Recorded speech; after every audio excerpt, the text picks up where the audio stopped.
Assalamualaikum warahmatullahi wabarakatuh. Perkenalkan, nama saya Yogi Aditya Prasetyo, NIM 2019143749 dari kelas 3U, mata kuliah Perkembangan Peserta Didik. Dosen pengampu Bapak Aswadi Jaya Bastian MPD.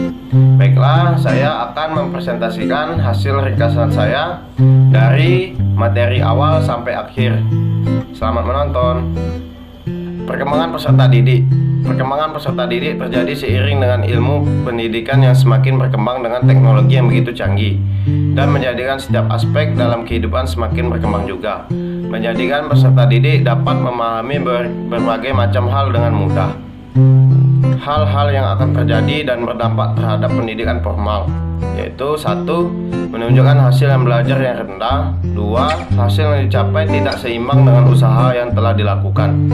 3. Lambat dalam melakukan tugas-tugas kegiatan belajar. 4. Menunjukkan sikap-sikap yang tidak wajar. 5. Menunjukkan perilaku yang bertentangan dengan tata tertib. 6. Menunjukkan gejala emosional yang kurang wajar. 7. Perkembangan sosialnya yang sulit bersosialisasi dengan lingkungan sekitar. 8. Perkembangan kognitifnya yang tidak dapat memperoleh pembelajaran sebagaimana mestinya. 9. Tidak mendapat kemandirian dalam belajar. 10. Perkembangan moral yang tidak memiliki rasa hormat kepada sekitar. Perkembangan individu. Perkembangan individu merupakan perubahan yang secara dinamis mulai dari pembuahan dan terus berlanjut sepanjang siklus kehidupan manusia. Karakteristik peserta didik SD. Manusia peduli. Anak-anak suka menunjukkan sikap simpati dan empati yang tinggi terhadap berbagai hal. Manusia spontan. Terlihat dari anak yang seringkali berbicara ceplas-ceplos tanpa ada sesuatu hal yang ditutupi. Manusia aktif.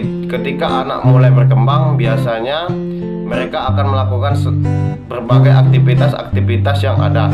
Manusia berimajinasi.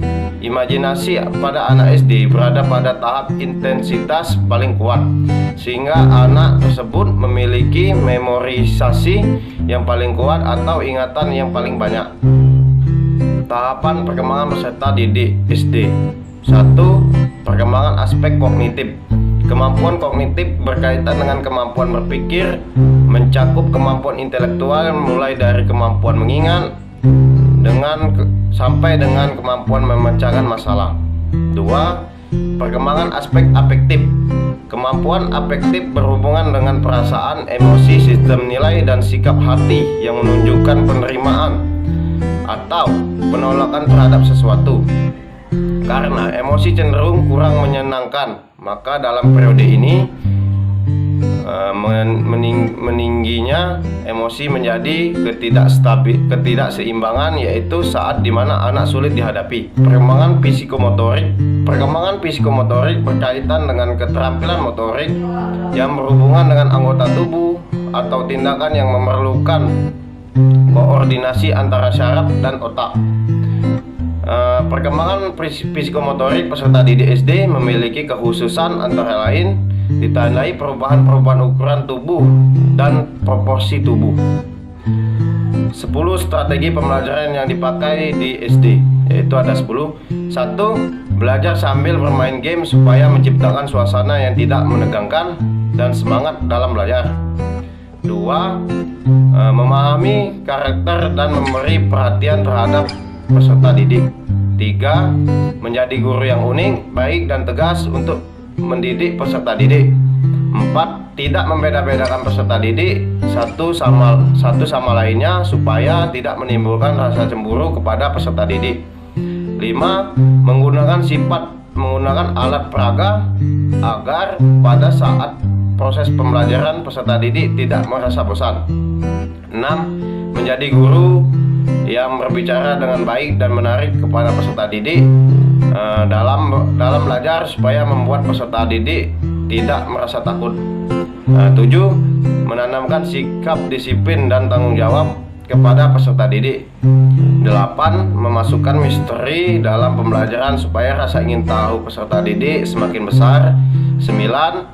Mengajak peserta didik belajar di luar ruangan untuk mengembangkan potensi setiap individu peserta didik. 10.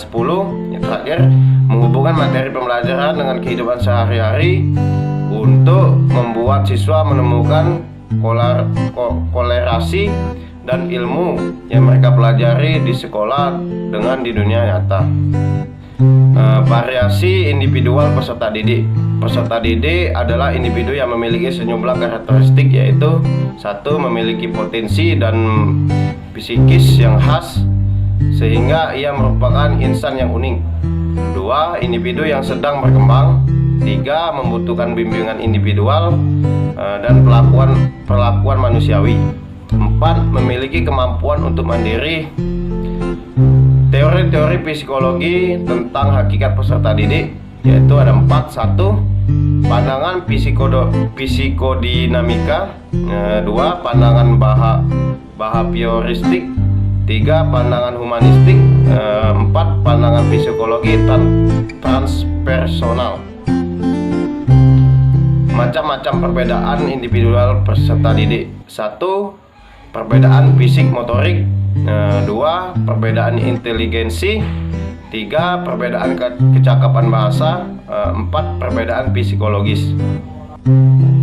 Karakteristik individu dan implikasi terhadap pendidikan. 1. Karakteristik yang berkenan dengan kemampuan awal atau prerequisite skill seperti kemampuan intelektual, kemampuan berpikir, dan hal-hal yang berkaitan dengan aspek psikomotor.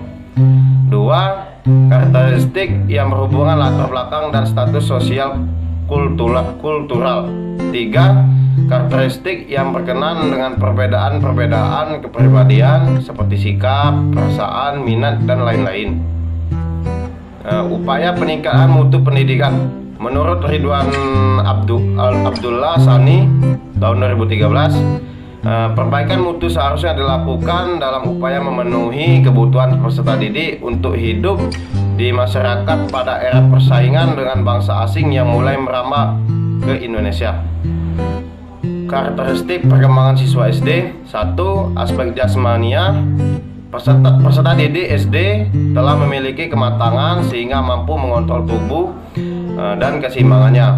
2. Aspek mental meliputi perkembangan intelektual, bahasa, sosial, emosi, dan moral. Keagamaan peserta didik SD secara intelektual berada pada tahap perkembangan operasional konkret dan operasional formal yang memiliki kecenderungan belajar bersifat konkret, integratif, dan hierarkis.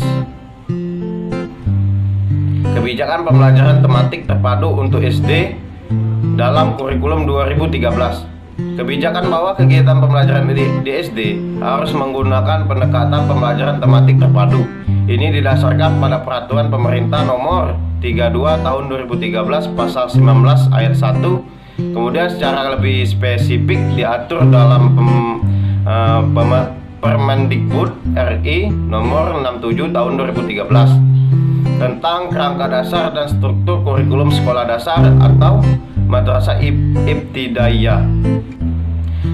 Relevansi kebijakan pembelajaran tematik terpadu terhadap pemenuhan kebutuhan perkembangan peserta didik.